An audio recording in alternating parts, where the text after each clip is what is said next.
Hello, welcome to Downstage Right, Theater Finds Its Voice. This is our very first episode of the podcast, and we're really excited to talk to you guys about what we're here to do and what we are all about, as the title of the episode would suggest. So I'd like to introduce myself. I'm Simmon Fecho. I'm the creator and the host of the podcast, and then I have with me... Hi, I'm Melissa Statema, and I am the co-host of this podcast.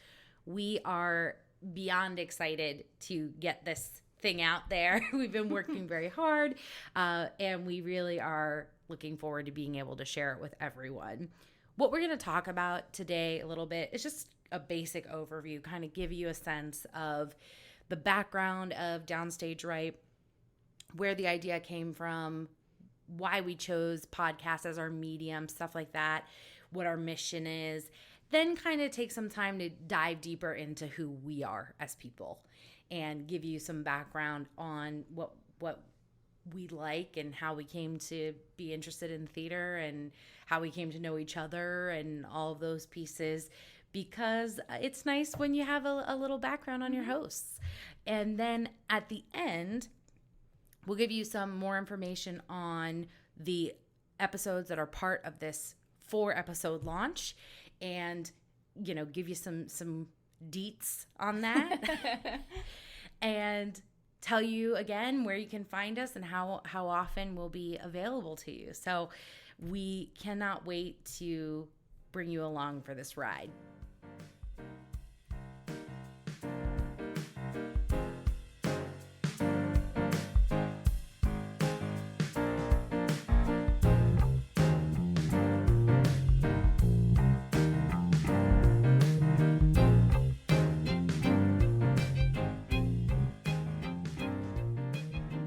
All right, so the basic idea and development for this podcast, I had been thinking about wanting to start a podcast for a long time, for several years now.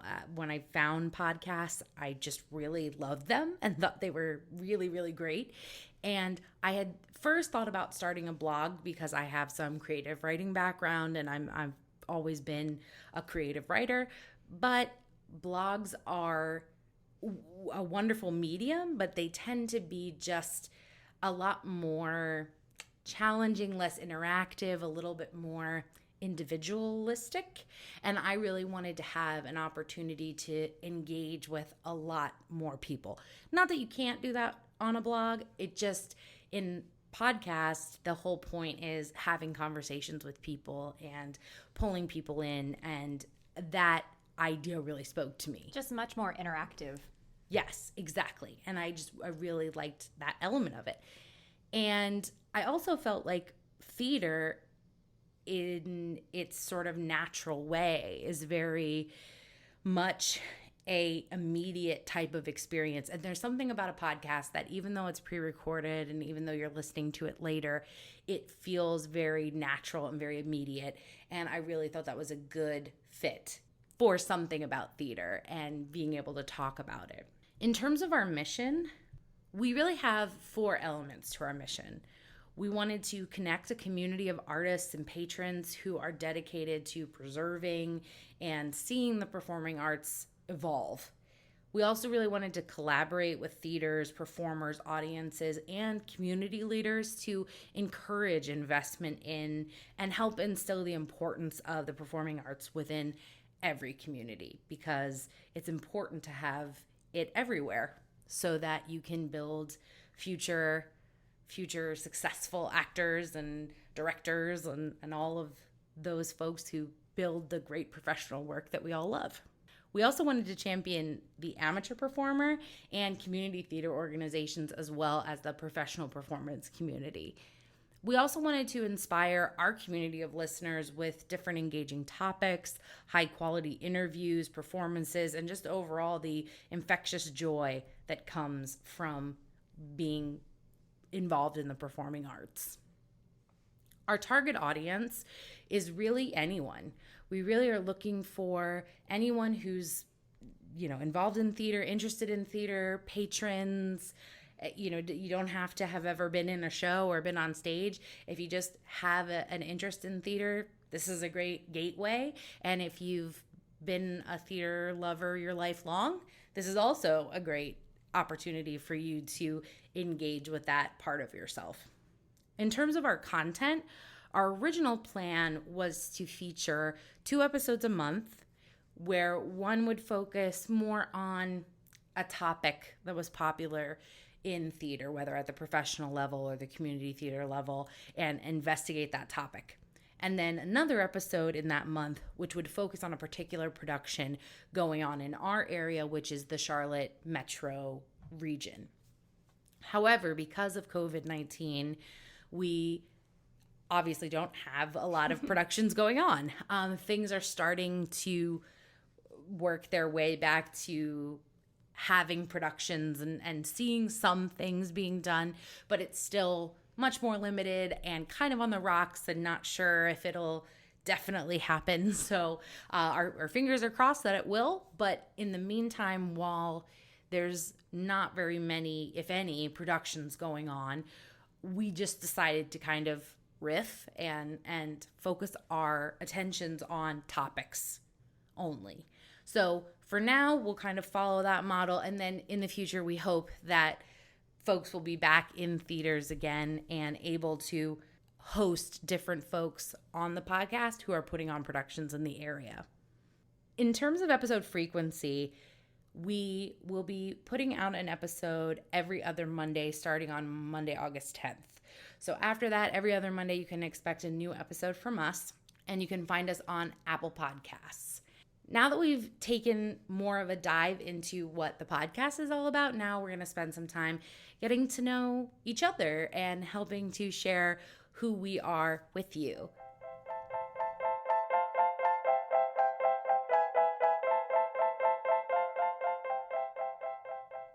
So now we're going to take some time to get to know a little bit more about Simmon. All right, Simmon, so tell us, where did you grow up and how did you end up here in North Carolina? So I was born and raised in Reading, Pennsylvania, which is about an hour from Philadelphia, just to give you some reference. And I bounced around a little bit. So I grew up in Reading, and then I went to college in New York City for 4 years. And then I lived there for 3 years after in New York. After that, I moved to Chicago for a brief period, about 2 years. It wasn't really right for me. So I went back to Reading, and I was in Reading again for about 5 years. And while I was there, I met my fiance, Joey. And Joey is originally from Virginia Beach, Virginia, and he was interested in moving back south. He had been living above the Mason-Dixon line for several years, and he was ready to go back down south. Yep. And Charlotte was an area we were both really interested in, and it turned out that both of our jobs had offices here. So we were able to relocate and keep our jobs, which was really... That's huge when you're moving. A big deal. It was great. So now we've been here for almost 2 years, and we bought a house, and we really hope to be here for a long time. It's a really great area, and we've met some wonderful people, including Melissa. Aww. And we really enjoy this area, and we hope to call it home for a long time. Well, I hope you do too, because we are not planning on moving anytime soon, and I love that we live about 8 minutes away from each other. So it's the best. Please stay local. All right, so tell us a little bit about school. Did you go to college? If you did, what did you major in, and what do you do for work now? Sure. I went to Marymount Manhattan College, which is on the Upper East Side in New York City, and it was interesting when I was trying to figure out what I wanted to do for a living, which is a hard question to answer at 18. I really wasn't sure what I wanted to do, but I did know that I didn't think I was cut out for acting as my job. I struggled a lot with self-confidence in high school and into college, and I felt that the rejection that every actor just really needs to expect, that's kind of inherent in the job, was going to be really, really hard for me, and I just didn't think it was the right path. So as a lover of reading and books, I decided to major in English. I felt like it was a really good way for me to grow my critical thinking, creativity, help really develop my EQ, emotional intelligence side to me, and it definitely served me well, as I thought it would. So my hope, though, in moving to New York was that having the city as my campus, I could do internships, gain contacts of people in theater, and then, maybe eventually end up working in theater on the admin side, hopefully. I did an amazing internship at Atlantic Theater Company. It was absolutely awesome. I learned so much, and I loved my time there.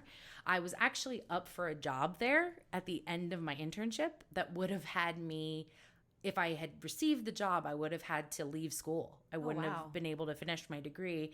And it was between me and another gentleman, and he ended up getting the job, which made sense overall. He was very deserving. He had worked at their front desk for about 2 or 3 years at that point. So it really made more sense for them to go with him anyway. And it gave me the opportunity to finish school, because I think if I had gotten that chance, I probably would have said, I just won't finish. And not gone back. It's harder when you're older to go back and finish later. Yes. And I think that would have been, it would have been its own negative. By the time I graduated from college, the housing market had crashed and there weren't a lot of jobs. So it was hard to work, period, let alone in theater. And during that time, I really started digging deep and thinking a lot about what I really wanted and what I wanted to be doing. And I knew that I really wanted to get married. I wanted to have a family. I wanted to be able to, maybe buy a house, those types of things. And you can certainly do them in a big city or in New York. It's just very hard and expensive and, lots of sacrifice. And I just wasn't really up for it anymore. It's a grind. And after all those years in the city, I was really ready to try something different. Once I moved back to Reading, I got a really great opportunity working in human resources and found that it was a really great fit for me and helped me use a lot of the skills that I have, many of which I gained from doing theater. Absolutely. I think people don't realize how beneficial doing theater, especially when you're younger, helps you as an adult in all areas of life. Yes. It was so instructive and important for me in my life to utilize the skills that theater had given me. And I find it useful in my job every single day. And the best part was that, now with my job being something different than theater, I get a really nice work-life balance, and I get to continue performing and directing and teaching theater to kids and doing all those things, feeding my passion for theater just in a way that's, a little bit more adept to the things that I wanted in my life. So where did this love of theater come from, and why is it still so important to you now? I spent more time in a theater than I have really anywhere else when I look back. And a lot of that is because it's kind of a family affair for me. My dad's very involved in theater, and my brother and I sort of got taken along for the ride. And, we were in theaters pretty much all the time. When he was directing, he directed high school shows, he directed in local community theaters, he ran his own entertainment production company. So we were just constantly around it. And pretty much if we wanted to see each other, you had to do it. And so that's kind of how it started. And then as we went, it just became something where, I got very lucky and we went to see a lot of shows in New York. My first Broadway show was when I was 2 years old. I saw Gypsy on Broadway with Tyne Daly. I don't really remember it. I was going to just ask you if you remembered it, being so young. Yep, no, I don't really remember it, but I've been told that I sang along to the whole thing, and I was awake the whole time until the very end, right at Rose's turn. I decided to take a nap. Oh my goodness. So it's always something that I think's just kind of been in my blood and been part of my life, and it's something that we all as a family could do together, discuss, enjoy. And as I got older, it just was just built into the fabric of my life, and it's always been that way. And it's just who you are now. Yeah, and I can't imagine not always loving it. I can imagine, taking breaks and not doing it all the time necessarily, but I can never imagine completely walking away from it. All right. So what current theater commitments are you involved in? I have a couple. So I was supposed to be in a production of The Music Man at Theater Statesville, which is in the town that we live in. And unfortunately, that production got canceled because of the coronavirus. Thanks, COVID. Yes, it was a bummer. But that was something I was going to be doing, and sort of in the process got more involved with Theater Statesville. So I joined the show selection committee, which I still serve on. We're not doing a ton right now, but it's definitely a great group of people, and our role really is to help the theater select the shows that they'll do in their season. I helped assist with the Containment Cabaret, which is another Theater Statesville event that Joey came up with the idea and sort of produces every month. So I performed in that back in April or May, and then I'm about to host the August episode, so check that out if you haven't. And the podcast. So this is pretty consuming. There's a lot to do with it. So the podcast is probably one of my biggest theater involvements right now. All right, one final thing, Simmon. Can you tell us 3 fun facts about yourself? I sure can. So 3 fun facts. I have been to all but 3 of the Major League Baseball stadiums in the country. So I've actually, one of them that I haven't been to, one of the 3 is in Canada. So not in the country, but yes, I've been to almost all of them, and they're starting to build new ones. So I'm going to bucket list. Yes, I'm going to have to start going to those too. But a couple of years ago, it was something that I got to do and travel the country and go to a bunch of different stadiums and visit the cities that those stadiums are in and do things in those cities. And it was it was really cool. It was really, really great and very fun. Very expensive, but very fun. I can imagine. Another fun fact, I was named after a woman who was like a mother to my dad, and she started a theater back in my hometown. And when I was born, when they were trying to figure out what to name me, they were going to name me after her, but her first name was Jane, and they thought that it was boring. Oh, no. So they didn't want to name me Jane, so they named me her maiden name, which is Simmon. And I always joke that at least I didn't get Miller, which was her other name.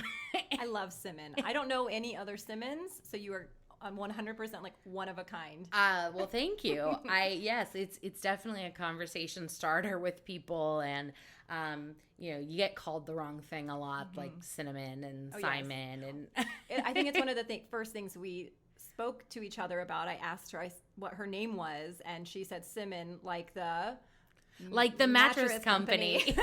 Like the mattress company Simmons without the S on the end. I tell everybody that it's like the easiest thing for people to relate. So yeah, it's definitely a conversation starter, and I've never not liked it. It's something that I've always enjoyed about myself, and lucky to be named after someone as amazing as Jane Simmon Miller. So really cool. That's special. Yeah. And then third fun fact is I absolutely love pierogies. Oh, I live for pierogies. I come from a Ukrainian family. I'm part Ukrainian. And so pierogies are like a way of life. At Christmas, my grandma, she used to make handmade pierogies, and then we would have like a battle over how many you were allowed to have, because she would make tons and tons, but like it was never enough to satiate. No. And when I eat pierogies, and I'm pretty sure they're not the same kind and they're not as good, but no matter how many I make for myself, even if I'm full, I want more. Yeah. And I need to try these that you were speaking about, because I'm salivating right now listening to the word pierogies and knowing that you guys like hand make them. And what's your favorite filling for your pierogies? I like it pretty normal. I tend to like just cheese and potato. Yes. All good things. Because there's nothing wrong with that. And I like to just throw a lot of vinegar on them. See, that is something I am not aware of. I put sour cream on mine, butter and sour cream and salt, and sometimes some dill. But vinegar I need to try. Yeah, I mean, obviously sour cream is pretty traditional, and even dill is pretty. Is it? Yeah, I did that on a whim, but I think that is tends to be pretty traditional. Now, when I was a kid, I didn't really like to. I still am not a very adventurous eater, so Wait, you don't like dill? Oh, no, I love dill now. Okay, good. Now I love dill. But when I was a kid, and I loved pickles, but I was like one of those kids that, you know, it would be like, oh, well, I like dill on pickles, but I don't like, you know, if you told me there was dill in it, I'd be like, ew, I can't eat it. You know, it'd be kind of annoying that way. So yeah, but I absolutely love pierogies. And where I'm from in Pennsylvania, there is a very large population of German, Polish, you know, ancestry. And so it's much more common around there for like sandwich shops. Like there's a ton of sub shops and things, and they all have pierogies on the menu, and you can get pierogies pretty much anywhere. And down here, I haven't had one pierogi that wasn't a Mrs. T, which is not really. That's the only kind I think I've had. Yeah, and I mean, thank God for Mrs. T, because she put them on the map. She's really trying. But I've never made them myself. I really should someday. Let's do it, and then we can discuss on a future episode, even though it has nothing to do with theater. We will discuss the outcome of this, even for just 30 seconds. We can write a musical about pierogies. Or just even a song. Yes, just I don't one know if we song. can do a whole musical about it. No, just one song. Yes, I like it. Let's do it. I like that. All right, well, those are my fun facts. Thank you so much. So next, I'm going to ask Melissa some questions and get a little background on her.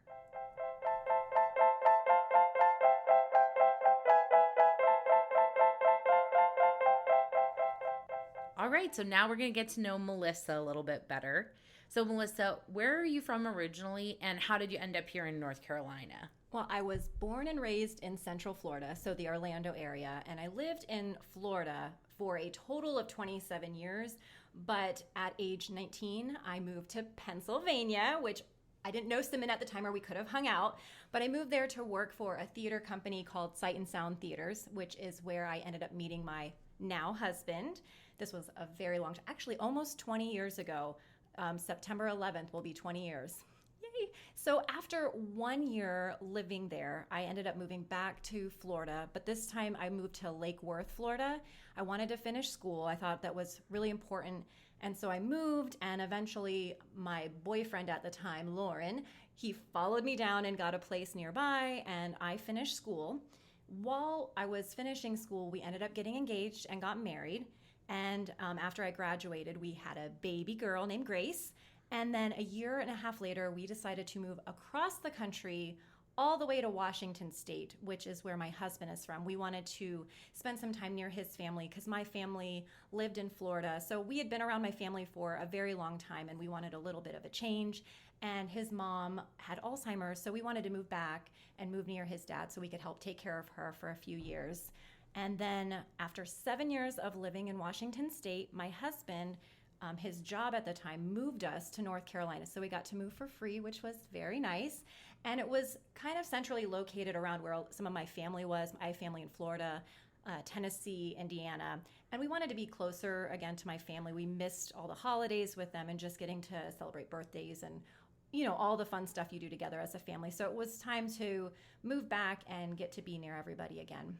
Yeah, that's very interesting. So many things and so much bouncing around you guys have done. We're done. We are stuck. We are staying here because we don't want to move again. We don't want to sell and buy a house again. This is it. Well, we love that. Don't go anywhere. We want you here. There are no plans. And it's kind of funny, too, with you bringing up Pennsylvania, where Melissa was working in Pennsylvania, Melissa and her husband, Lauren. They were 35 minutes from me. I was in high school at the time. Oh my gosh. Well, and I didn't mention what city. It's in Lancaster, Pennsylvania. So thank you for pronouncing it correctly. You're welcome. I didn't when I first moved there. I got kind of rudely told because I think I said Lancaster. Everyone does. I'm from Florida. And so I learned very quickly Lancaster, just like where my husband's from in Washington, it's Puyallup. And not many people say it right when you look at it. So I'm learning, and I want to be respectful to the different cities that I live in. Yes. It's more, when I do it, I just jokingly poke fun at someone. But yes, there are some people who are way too serious about it. Well, and in both locations, Pennsylvania and Washington, the other thing they would tell me when I would say it wrong and they would ask where I was from, and I told them that I moved, each place said, well, why in the world would you move away from Florida?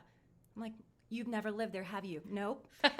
That's what you will never understand. It is hot and humid and bugs and all the things want to harm you. I don't like bugs and heat and humidity. So. Everyone that I've ever known who's lived in Florida has said that. It's crazy. I mean, I have family there. I don't mind visiting. Yeah. But I will visit you like in December when it's quote unquote winter. And that's about it. That's perfect. Awesome. So tell us a little bit more about college, what you studied, all of that, and what do you do for work now? Speaking of Florida, that's where I went to college. I went to Palm Beach Atlantic University in South Florida. I went to school for theater performance and dance. And after I graduated, I took some time off from doing theater to work. I needed to pay off, mortgage and student loans and all that fun stuff. And I was newly married. Shortly thereafter, though, we had a baby. And like I said, we moved to Washington. And when we moved to Washington, we had really odd schedules. We didn't have anyone who could watch our daughter. And one of us needed to be with her at all times. So we had completely opposite schedules. I worked in the mornings and my husband worked afternoon to evening. And for doing theater, you have to be free evenings and weekends. Yep. And so we had to unfortunately take the whole time we were in Washington, we had to take a break from theater, which was really sad, but it was just a different phase of our life, and that was fine. And we weren't sure if we would ever do theater again. And then when we moved to North Carolina, we decided to look up community theaters, and we found out about Theater Statesville, and they were having auditions for Seussical the musical. And my daughter had never auditioned or done anything regarding theater, but decided she wanted to audition, and both of them auditioned and got in. So that's how we got back into at least community theater. And from there, I started becoming more and more involved, and we started meeting more people, and I began getting asked to choreograph shows at the Green Room Community Theater, which is in Newton, Conover area. And around that same time, I also was asked to teach creative works classes at the Green Room, where they teach ages 3 to 18. So basically preschool through your senior year. And I've, for the last year and a half, I've taught various classes there. And I've also been teaching some adult acting classes with Theater Statesville. I realized there really weren't any classes in any of the different cities that were catering to adults. It was all to kids. And we kept getting requests for someone to teach adults because some of them were retired or just trying to look for a new hobby, but they were terrified and not sure, what do I do? Yeah. How do I audition? So I thought, you know what, let's start teaching some classes here. And unfortunately, right after I got started, COVID happened and we're kind of on a hiatus. But once things are back to normal, I hope to start teaching some movement classes again and some more acting classes for the adults. That's great. That's what I do now. And podcast. Yes. That's been my main focus lately. So that's awesome. Yes. And you are a fantastic teacher, both when it comes to choreography and anything else. So it's a joy to learn from you. I appreciate that. When I was younger, I always thought I'm just going to perform. And then I started teaching by way of choreography or classes. And I realized that is where my heart I love being able to teach people something new. It brings out something completely different in me than being on stage does. Not that I don't like being on stage. I love that. And I'll still do that once in a while. But I think my focus will continue to be on the teaching side of things for a while. That's great. So where did your original love for theater come from? And then why is it so important for you to still be involved in theater? Well, from a very young age, I started performing and dancing, not theater related. I grew up in Central Florida, so there was a lot of opportunity to do commercials and different things like that. It wasn't until high school that I found out about theater. My friend and I decided to try out a drama club after school one day, and we went to one of the meetings, and from there on out, we were hooked. And from there, through the end of high school, I just participated in anything that was theater related. Every show, every event, anything and everything I could get involved in, I was there. And it was also in high school where I found my love of choreographing. My theater teacher at the time gave me an incredible opportunity, and I took it, and it completely changed my life. So that's where it started, was high school. And then, of course, I went to college to continue that love of theater. And it's still so important because, well, one, it's my job. And that's important. It's what I do. But I believe strongly in your job being something you're passionate about. And I don't always feel like it's a job. It's something I love doing. I look forward to doing. So I'm really grateful that I get to do that for work. Also, theater, especially like when you're in a show and becoming another character, it's like therapy. It's nice to step away from your normal life and become something completely different. It's wonderful to be around other people who are like-minded and who enjoy the same things and who get your quirks and your weirdness and all the odd things. You know, we're all kind of odd in our own ways. And offbeat in the best way. Everyone embraces it. It doesn't matter who you are, or what you know, it's a lovely community, and I'm really thankful for it. And it's something that I can do together with my entire family. I know we could all have different likes, but we all love theater, which has been fantastic to be able to do shows together here and there. And with a teenager, yes, it's hard to find things like that. So that's really cool. And it's not the only thing she loves. She has other interests as well, but she's a talented artist as well. She is. She loved. I don't know where she gets it from, because Lauren and I cannot draw at all. I will mention, and my husband will love this, he can draw a chicken, but it's really bad. Sorry, Lauren. No. So yeah, I mean, just looking back on this last year, my husband and daughter got to be in The Little Mermaid, and I got to choreograph it. So I didn't really get to work with my husband because King Triton doesn't dance, but just being in that atmosphere together and us all getting in the car and going off to a show together, it's fantastic. I really think you should have added a ballet just for King Triton. While he wore his Heelys. Yes.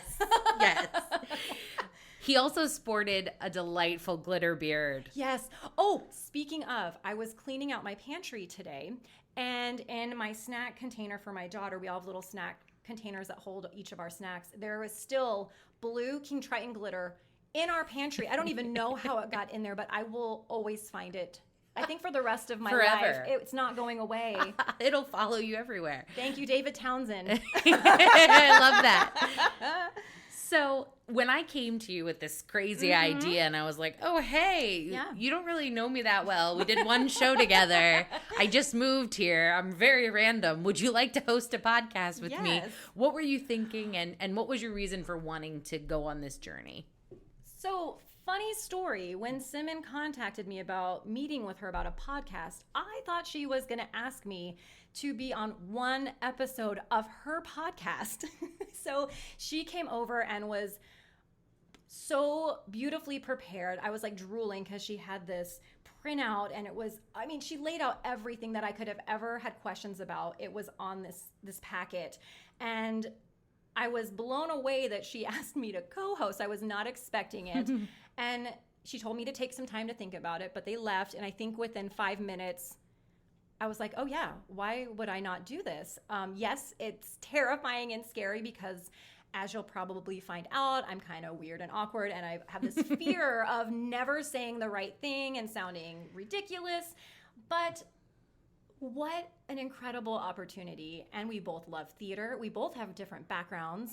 We have some similar stuff, and we have so many friends that we would love to talk to. And I just thought this is going to be a fantastic adventure to be able to talk about our passion with people that we love and care about. It was a no-brainer, and I'm so thankful for these last few months and this opportunity and getting to record with you and hang out with you every week, especially right now during COVID, because she's my friend. She's my, she's the only person I really hang out with right now.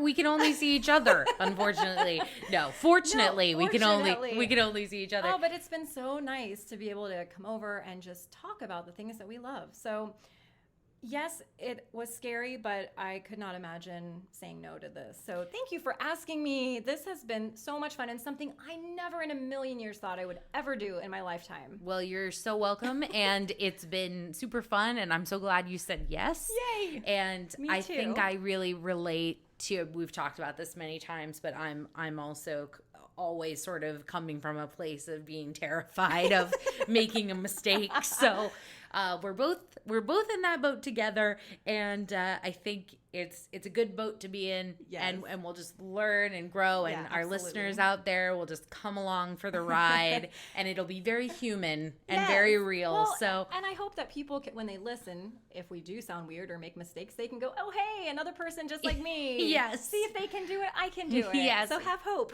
Exactly. So 3 fun facts. Hit me.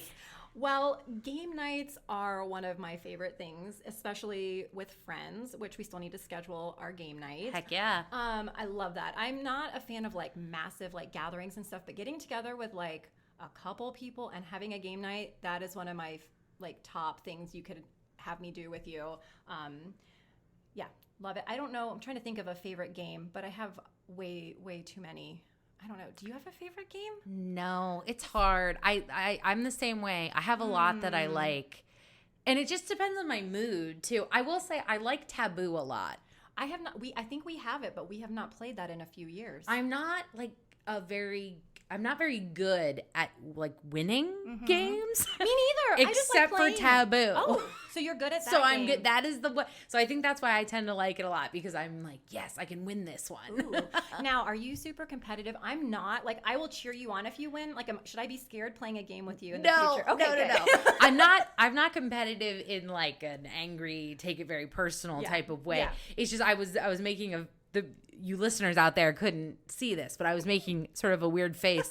And I was making that face because I recently took, for work, I had to take one of those like personality tests. Oh, I like those. Yes, I love them. But this one was like, it was really involved. It was like a 3-layer. It's like a DISC assessment and your values as a person and all of these. It was very intense. And in the packet, when I was reading through the material, it was interesting because it was laying out that I'm more competitive than I like to think. Maybe you suppress it. Yeah. So that it doesn't come off a certain way. And I think in my life, I'm not as bad now, but I think in my life I've avoided competition, which is different than not being competitive. That is true. So, you're just not dealing with it. Exactly. I'm just saying I'm going to walk away and pretend it didn't happen. So yeah, now that I'm older, I tend to not do that in the way that I used to when I was, in middle school, high school. Learning and growing. Exactly. But it's just funny because when you asked that, because I was like, am I competitive? I just don't know anymore. Well, and I think we all are a little bit, but there's a difference between like, ooh, I kind of want to win and you're go, yes. Like getting really I will angry. say we used to call, when we would have game night with my family, we used to call it family fight night. Oh, gosh. Because one or two of us, like was never the person, because I just think it's funny to like make jokes and be silly. Yes. But one or two of the people in my family would take it very, very seriously and get very upset if they lost. They just are very competitive at a level that it wouldn't be worth it to me. My brother used to be like that. I don't know if he is now. I think he's obviously a lot better in his 30s now. Yeah. But we would start playing, and if he wasn't winning, I'm sorry, I'm calling you out, Jim, but he would flip like the board and the game would be over. Turns into an episode of The Real World. Yes.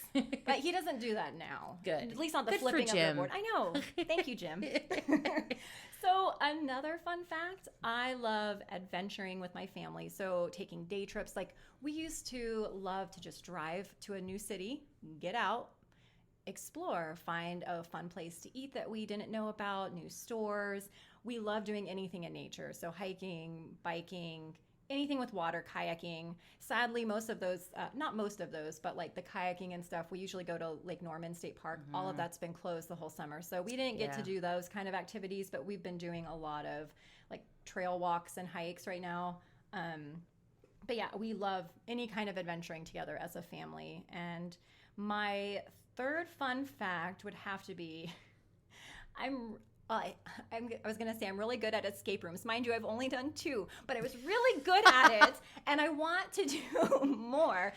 My husband and I and our friends, Heather and Brian, we went for her birthday, I think like a year and a half ago, and we had so much fun, and we're such a good team that we decided, and this might be in a few years when all of the kids are grown and gone, but we want to travel around and like tackle all the escape rooms possible. So I'm waiting for COVID to be kind of done so we can get back to trying them out. Have you done one before? I have. Actually, I did one for work. And it was kind of funny because I thought I wasn't going to like it. Just because it was, I tend, with work-related stuff, I tend to be like, can we just work? And then I go home and not play when the work is over. Mm-hmm. Even though I like to be friendly with my coworkers and feel like, they are understanding me as a person. I just after hours type activities don't tend to be my thing. I'm kind of an introverted extrovert. And Same. So sometimes a lot of interaction with people really tends to make me very drained. And so stuff like that is hard for me sometimes. So long story short, we went to this escape room and it was so fun and we had such a great time. It's the best thing ever. And we lucked into getting to do 2 back to back, and the second one was this really hard one, and I think you're supposed to have like 6 people and we only had 4, so they were like the chances of winning are kind of slim, and we still won. And just the dynamic of how we worked well, no one got upset, no one yelled, like it was a perfect like grouping for that. And I was on like cloud 9 afterwards. I'm like, we've got to go back. I think I might have scared our friends a little bit because I was so excited. And I don't want to do scary ones, though. I did scream a couple times. There was like smoke that shot out, and I'm a screamer, so I jumped and screamed a lot. So I can't do like horror-themed ones or really like scary ones, but normal ones. I'm going to be. Yeah, just like sleuth. Yes. I love that. Maybe I should have been a detective. Maybe. I don't know. Maybe. We'll see. Great fun facts. I love it. Thanks.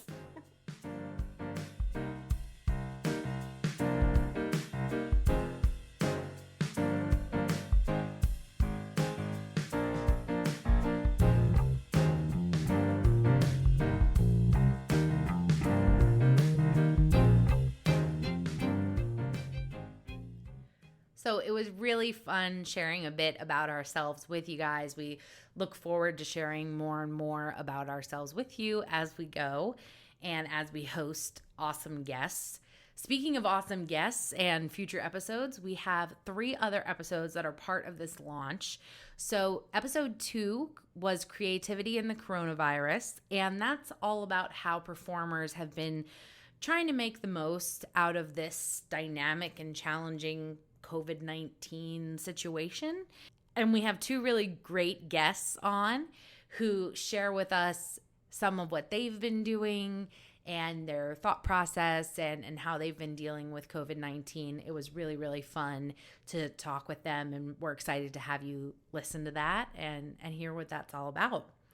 We also have episode 3, Not So Amateur Hour, and that's where we talk with 3 different artistic directors of community theaters in the Charlotte metro area and really just try to examine how they're raising the bar and trying to challenge perceptions of community theater and amateur theater. We were lucky enough to sit down with the artistic director, creative directors from Davidson Community Players, which is in Davidson, North Carolina, the Green Room Community Theater, which is in the Newton-Conover area, and then Theater Statesville, which is here in Statesville, North Carolina. For episode 4, that's Live or Nothing, and that's really about whether or not we should film theater and whether or not theater should be something that should be offered as a streaming option. And so we had a great guest on as well who helped us kind of unpack the challenging topic that it is.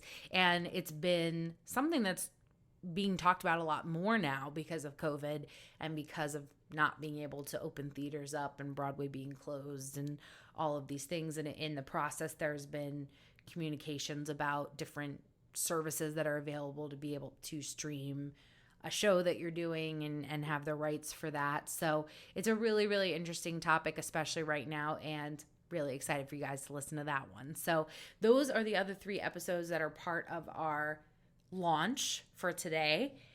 In the future, as we mentioned before, you can expect an episode every other Monday.